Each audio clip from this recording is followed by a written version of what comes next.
সম্মানিত উপস্থিতি, বিপদ আপদ বালা মুসিবত এই সমস্ত কিছু থেকে উদ্ধার করার মালিক কে? কে বলছে আল্লাহ। কাজে কর্মে তো আপনাদের ঠিক নেই। বিপদে পড়লেন, এক গ্লাস পানি নিয়ে হুজুরের কাছে গেলেন, গিয়ে বললেন আমার কাছেই ধরেন, অন্য হুজুরা রাগ করবে, আমাকে দিয়ে বোঝাতে হবে, তাহলে খেপবে না। আমার কাছে এসে বললো হুজুর আমাকে একটু পানি পড়া দেন। বললাম কি হয়েছে? বললো বাচ্চা 6 দিন ধরে প্রস্রাব করে না। তো আমি যদি আপনার ছেলেকে পানি পড়া দেই, আপনার ছেলে প্রস্রাব করবে, এটা আপনাকে বলছে কে?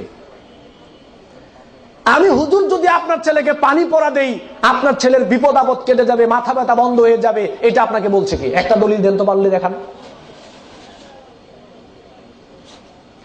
নিজের সন্তানের জন্য নিজের বাপ মার দোয়াটাই কি সর্বশ্রেষ্ঠ দোয়া না?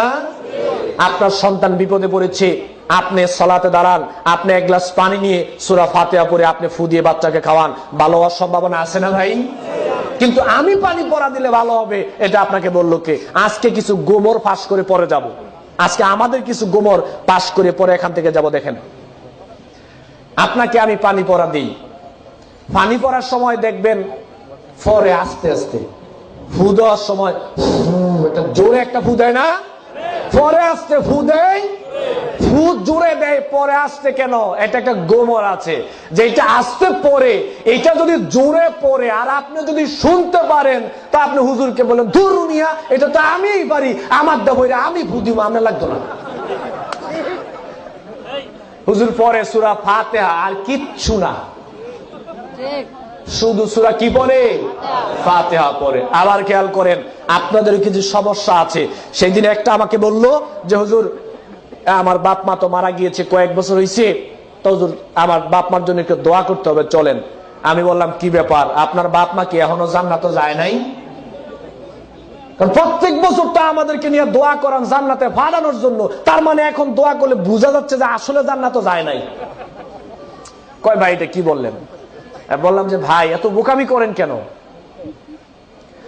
আপনার বাপ মার জন্য আমি কাবা ঘরের ইমাম সাহেব হতে পারি, আপনার বাপ মার জন্য কাবা ঘরের ইমাম সাহেব যদি দোয়া করে দোয়া কবুল হবে কোনো গ্যারান্টি নাই। হতেও পারে আবার নাও, কিন্তু সন্তান বাপ মার জন্য দোয়া করলে দোয়া কবুল হবে একেবারে 100% গ্যারান্টি।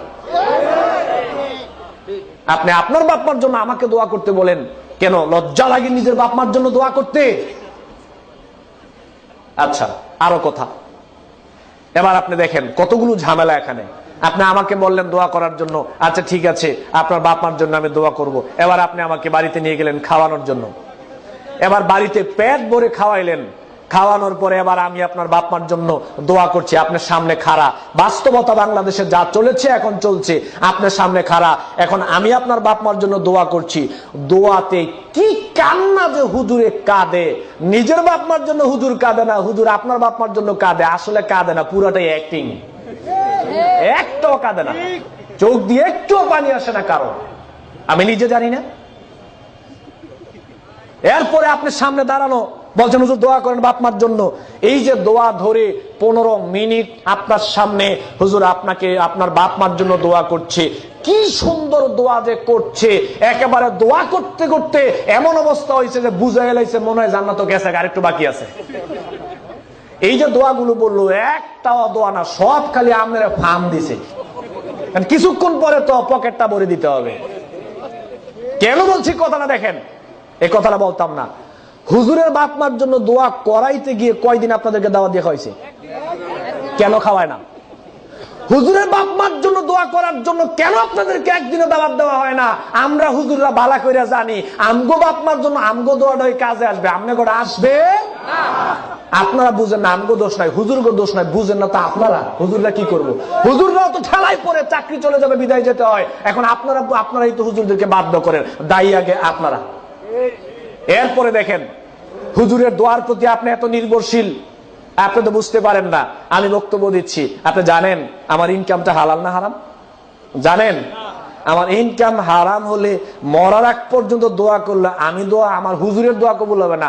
আমি অনেক বড় বক্তা হতে পারি, কিন্তু আমার ইনকামটা যদি হারাম হয়, আমার নিজের বেলায় তো আমার দোয়া কবুল হবে না, আপনার বাপেটা তো পরের বেলায় আছে।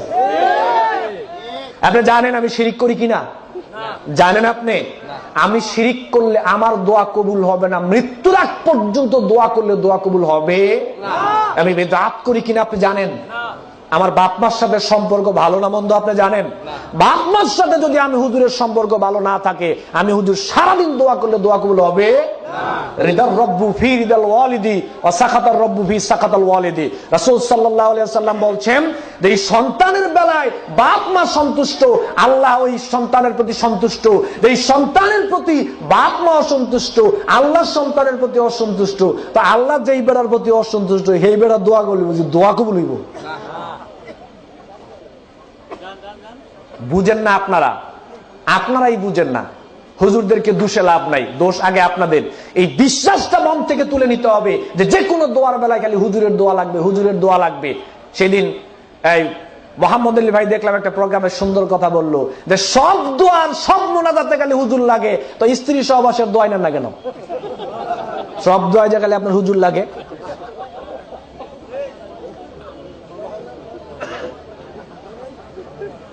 দোয়ার ভার আলেমদের উপর দেওয়া যাবে না। হ্যাঁ, আমাদের উপর দোয়া চাইবেন, আমরাও দোয়া করব, আপনারাও করবেন, কিন্তু কেউ কারো প্রতি একেবারে নির্ভরশীল হওয়া যাবে না। নিজের দোয়াটা নিজের কাছেই নিরাপদ, নিজের বাপ মার কাছেই নিরাপদ। সন্তান বাপ মার জন্য দোয়া করবে, রব্বির হামহুমা কামা রব্বায়ানি সগীরা। এটা কি হুজুরকে শিক্ষা দেওয়া হয়েছে না সন্তানকে বাপ মার বেলায় শিক্ষা দেওয়া হয়েছে? বুঝা উল্টা চলেন আর কি, বুঝেন সবই কিন্তু চলেন উল্টো। সম্মানিত উপস্থিতি।